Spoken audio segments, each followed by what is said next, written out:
My name is Lisa Schirch, and I am a professor of peacebuilding at Eastern Mennonite University, and I direct the 3D Security Initiative. In 2005, I was in Iraq, and for the last 20 years I've been working on the ground with civil society organizations, NGOs, non-governmental organizations that do community development, work at reconciliation and peace building between groups in conflict on the ground.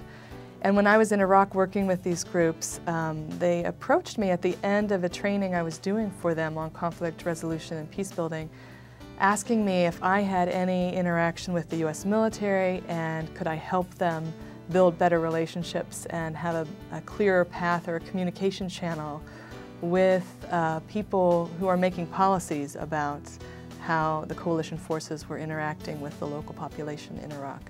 And at that point I didn't.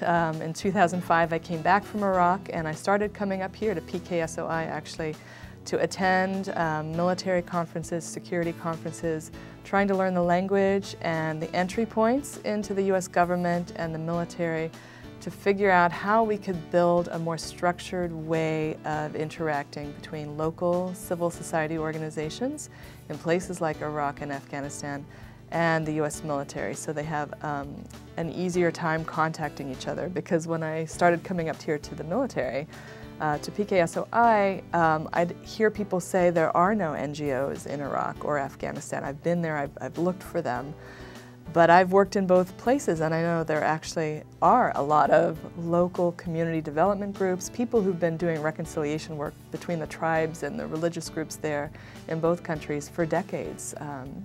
Through the Taliban or Saddam Hussein, these groups were organizing communities, helping them identify how to move forward on a development path for themselves.